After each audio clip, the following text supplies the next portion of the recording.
Well, hello there. This is Judy Matejczyk, award-winning life mastery consultant and paradigm shifter. And we are a dedicated, growing global community dedicated, and my mission is to shift and uplift the planet. We do this every Tuesday. We have been, this is our fifth year going in March, of Transformation Tuesday, where we bring you different topics each Tuesday and guest speakers. Well, welcome to 2025. Let's take a deep breath right now. Phew. And another deep breath in. And release, release, release, and center yourself right here, right now. And the fact that you're alive right here, right now in 2025, January 2025. And this January 2025, in Transformation Tuesday, we are studying the book, Your Invisible Power by Genivieve Behrand. So let's take your invisible power. Now, what is that? What could that possibly mean? Well, this is a book that's meant so much to me over the years. I wanted to bring you, and it's actually the art and science of visualizing.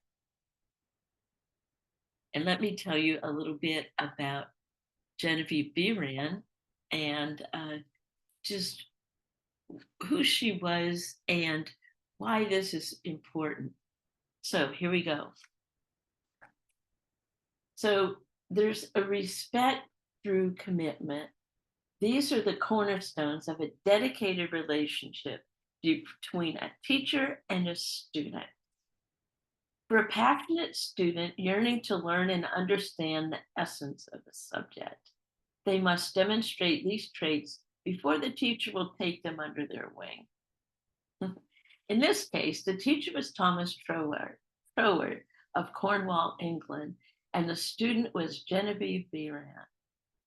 From 1912 to 1914, Behrand's life focused solely, think about that, focused solely on the wisdom and philosophy of the man whose influential and compelling ideas provided much of the groundwork to the spiritual philosophy known today called the New Thought movement.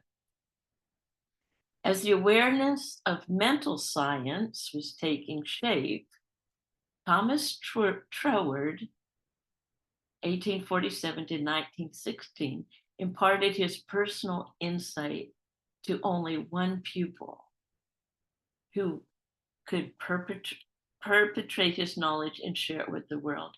So who in your life has been like the one teacher who you knew you were following because there was something about them in their life that you knew was expanding and you wanted it? So not long after her time with Troward, Behrand began her mission in New York City, where she established and headed the School of the Builders up until 1925. She then established another school in Los Angeles before touring other major cities throughout North America for the next 35 years as a lecturer, teacher, and practitioner of mental science. Okay? So Your Invisible Power was her first book and remains to be her most powerful and popular work. She presents the Troward philosophy as its best because of the way her incomparably direct and dynamic personality relates the life-changing concepts on a personal level. So let's take a deep breath in. That's Genivieve Behrand. And just what is visualization? Well, it's visioning, and we're going to do a little bit of that. And it's knowing that, coming to believe that your mind is a center of this divine operation, that ideas, thoughts, Your ideas create your feelings, and your feelings create the actions you're going to be taking and the results.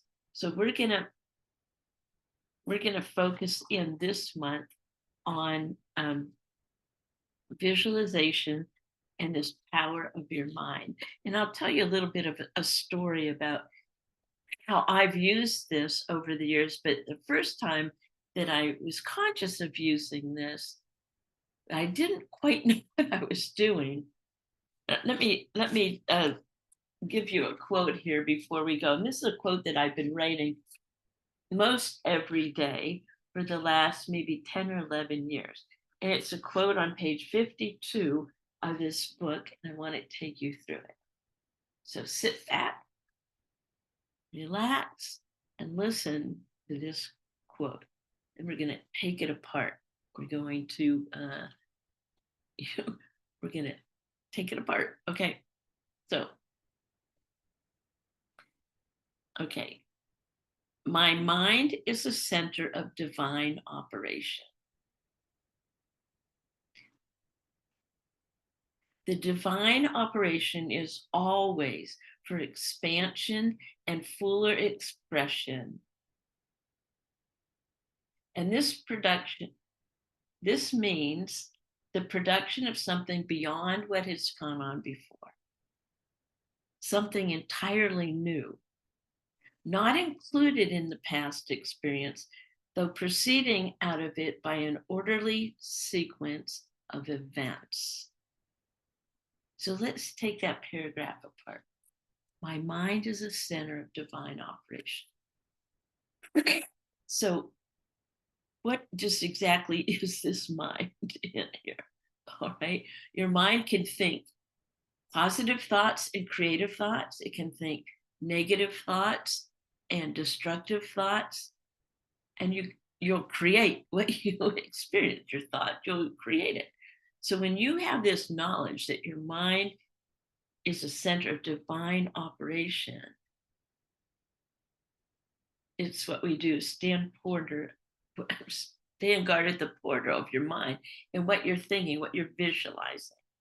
Okay? And divine operation is always for the expansion and fuller expression of something that has never gone on before. Something entirely new. Well, just think, we just crossed over into 2025. Now, if you want to create another life or another year, 2024, all you have to do is live another 365 years and let life happening to you. And the situations will come up that you handled or not handled in 2024. You can either learn, for me, it's unlearn how I did things and creating a new result.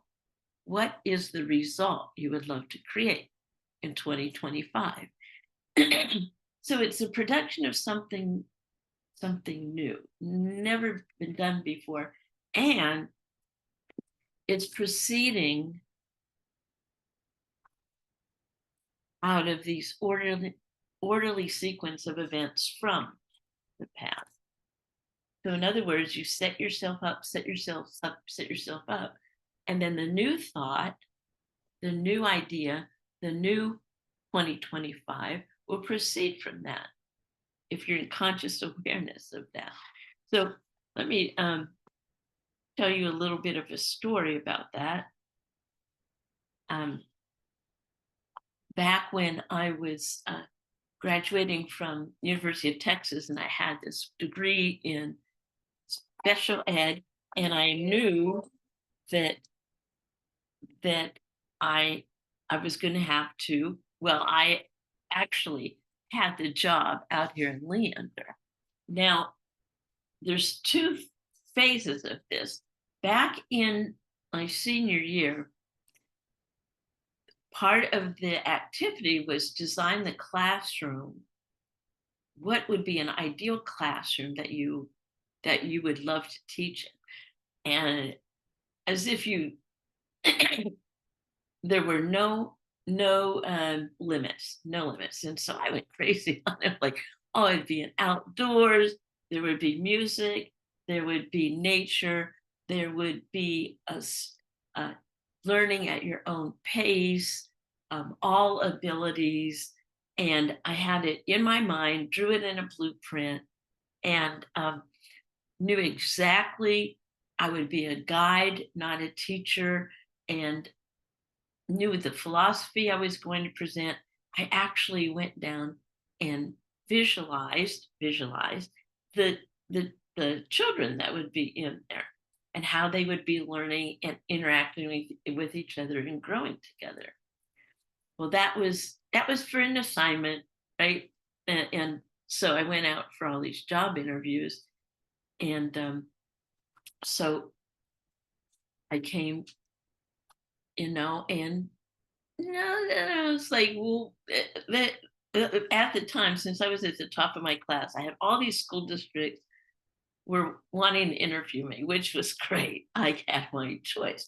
So I came out to this small town called Leander, and it was a dirt road out here, and it was a growing community, and they were building new schools. And I went to interview out in this job site where there was a trailer set up, and the principal was in the trailer of the school, of what was going to be the school. And he asked me what my ideal classroom would look like. Well, I had it all memorized. I explained to him how excited I was, and this and that, and I think, well, I don't know, but it's, oh, you really can see yourself doing this. And I'm like, yeah, really. And then he said, well, there's a lot of openings out here for special ed teachers.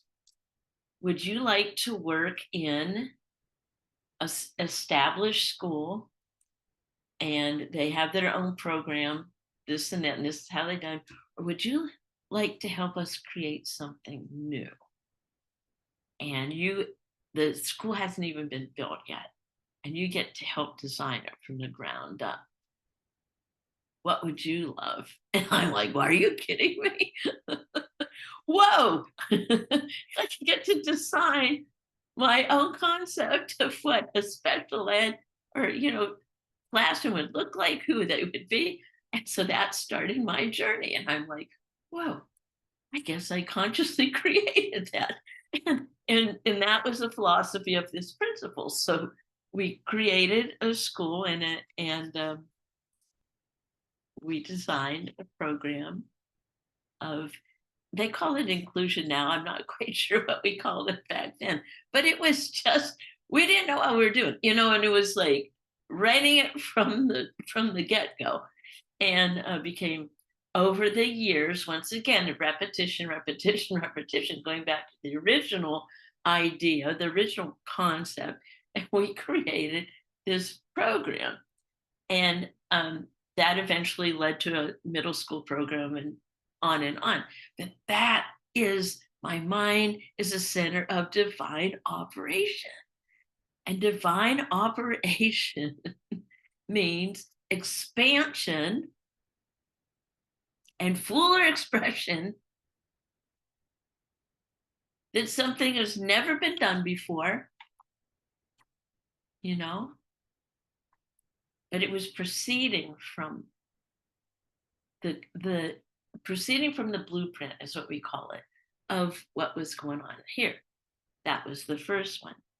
So that is the whole, what we're going to be studying, your blueprint. Oh, I don't even like that word. Your visualization of what you would love. Okay. So there's many stories in here, and how fear is going to be, fear of, like, oh my God, thinking I'm crazy, this and that, and how we're walking with it because we designed it, we visualized it. So let me read from chapter 1, Order of Visualization. The exercise of the visualizing faculty keeps your mind in order and attracts to you the things you need to make life more enjoyable in an orderly way. There is a sequence to this. If you train yourself in the practice of deliberately picturing, let's see, if you train yourself in the practice of deliberately picturing your desire and carefully examining your picture, you will soon find that your thoughts and desire proceed in a more orderly procession than ever before. You can't make this stuff up. That's what with my clients now. So I went from there. There's many stories I could tell, but when from there is so many things that we're going to be talking about all all um, all month long. But from chapter 2, your thought picture makes a model. So to say, into which this formless substance out there, very important, out there, write it down. Write it down. Repeat, repeat, repeat that vision, that visualizing over and over, who the feeling tones, who you're being in that picture. Visualizing or mentally seeing things and conditions as you wish them to be. It's the condensing, the specializing power in you,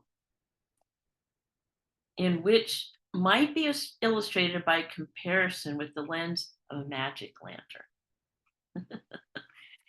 Which this is, yeah. So, second story, and then we're going to dive into a couple. I'm going to actually give you an assignment for this month. Okay. All right. So I got the job and I was still living in Austin, which is way down there. And I'm thinking, okay, am I going to be driving all the way out here and all the way back? I could, and I think I might have said, okay. But then I asked myself, well, what if I lived way out there in Leander? I wonder if I could. What would that look like? And that's where this art of, at the time, I was meditating and asking questions, right? Which is another questionnaire. These are all tools that I teach my clients. But if you want to know more information, just get a hold of me and we'll take you on this journey. One, I had a great mentor that taught me this art of asking the bigger questions.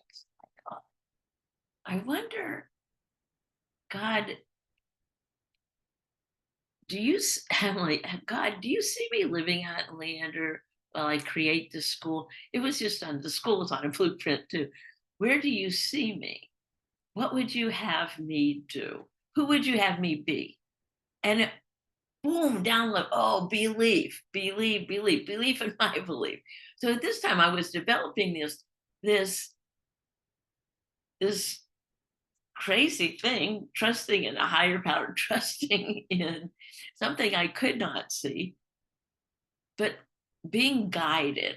So I drove out here one day, it's like going down these back roads and stuff, and I see these little signs. And the sign on the side of the road said 0 down. It was a home builder, 0 down, because they were building on it. 0 down, something or other, and I thought, 0 down, what's that mean? Owning my own home? I don't think so. Anyway, my higher power said, oh, well, it doesn't, I'm just going to turn in this driveway, pulled into this model home. I was acting as if I already had the job. I hadn't even started yet.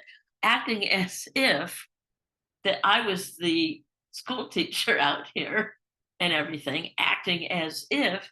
And I went in and sat down, and they were building all these homes out here.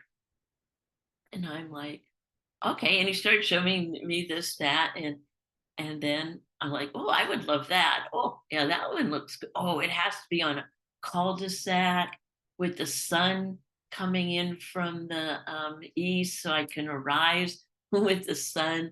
So it comes in on my face to wake me up and sets in the west. So the house has to be situated right on this. Oh, and I really would love a great big backyard and a cul-de-sac so it's quiet, so and with kids around, but not too many, and where I could see the night sky.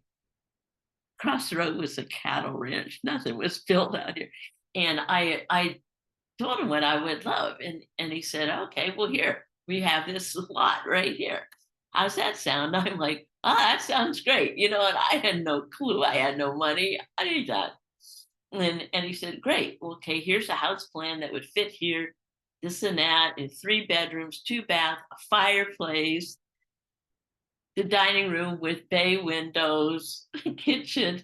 I'm like, yeah, I would really love that. And he goes, okay. And I went, oh, okay. How much? He goes, oh, it's we're well, first of all, let's see if you qualify. Okay, what do you, oh, I'm a school teacher in the Leander School District. He goes, great, you qualify right there. You're a member of the community, this and that. And I'm like, really? And they started, and I signed all the papers. I had no clue what I was doing, signed all the papers. It was, and this home that I'm living in now was built. It built when I was when I was building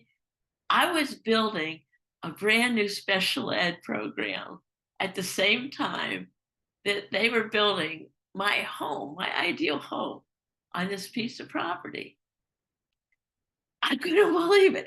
I couldn't, well, except that I had signed contracts. And I signed contracts here. And okay. And every day, my sense of believing increased. Every day I would drive out to that lot that they were clearing and looking at that and picking out colors. And it, honest to God, it was zero down.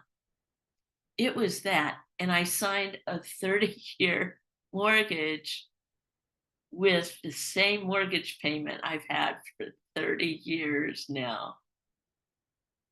I won't even tell you, it was less than $1,000 a month, and I'm still paying that.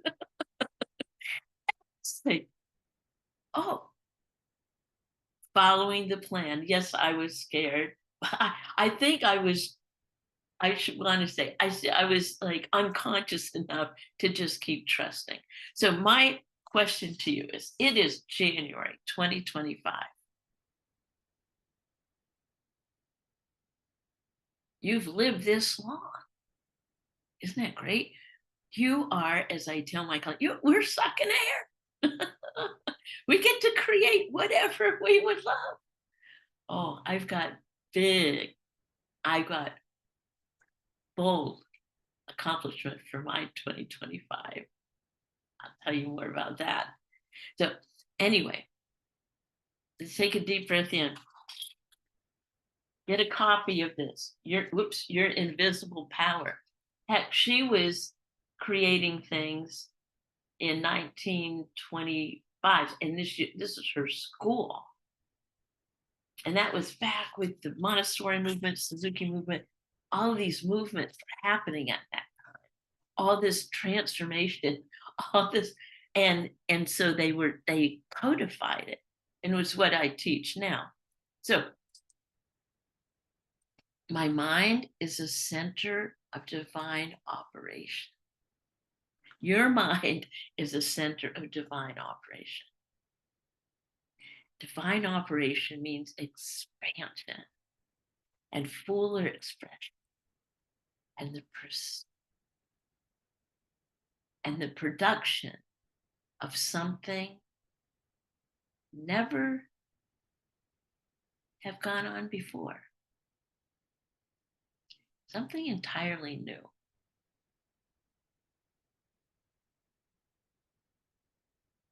Proceeding from the sequence of events that led you to be alive in 2025. If you don't believe it, no, I believe it. I've seen it, hundreds of clients I've had. Believe it, repeat it. So here's your assignment. I'm still a teacher at heart. Okay, imagine, take a deep breath in, and it's imagining it is January 31st, 2025. We're just going to go out a month. We're studying this book for a month. It's an experiment for a month. It's January 31st, 2025. You're taking a deep breath in and you're looking back at this whole month going, whoa, my mind really was the center of divine operation. I am so grateful. I stayed in the study. I repeated it. What is it that you would love to create in this month of January 2025? Perhaps it's a health, perfect health, a fit body. Perhaps it's a relationship, the love of your life. Ooh, little sparks there. Perhaps you're ready to close the door on a past vocation. Perhaps you're retiring from something that you've done over and over and over and over again, and it's become rote and you are ready to move on. You get to create it. You get to blueprint what you love, knowing that with God, all things are possible. What would you love to do with your time? Maybe be a philanthropist. Go out and volunteer at something. What would you love? All right. Take your pen, write it down. If you're really committed, write it down and send it to me. We'll have this little one-on-one conversation. I'm going to ask you more. One thing my daughter says to me now, who's 40, she's lived with me through all of these events, every one of them. She tells her friends, hey, never tell your mom that you want something if you don't expect it to happen. Be careful what you tell my mom what you really love, because unless you really want it to happen. Because one of my things, I'm a key believer in this. I've manifested in my life, in my clients' lives over the many years, when this is year 13 or 14, in me being a full-time coach, a transformational life coach, as well as you name it, as well as you name it. I'm into doing my work from outside. After we created all those four walls, and I worked in those four walls in elementary school, then in middle school, creating, I decided that I never wanted to work in four walls again. So now I don't. So you get to create, you get to visualize. What would you love? Without you visualizing it and designing it, your life will be in default mode. Okay, you get to create your life. Expansive or contracted, it's up to you. So January 31st, your invisible power, we're going to be studying and implementing these tools all month long. I'll be bringing guest speakers in who talked about their visualization process. And what if this was the very best month of your life ever, ever, ever? Would you love that? Would you love that? It's important to dream big, dream it, create it in your mind. Here in Texas, we're stuck in this cold weather and possibly a storm coming anyway. So why not pick up a pen, dream up, dream up. We'll build it together through this month. And we'll see you next week. This is Judy Matejczyk for Transformation Tuesday, January, January 7th, 2025, knowing and believing in you, trusting the process, knowing that you are more than you ever knew yourself to be, because your mind is the center of divine operation. Let's expand, let's grow into that fuller expression of you, beginning right now.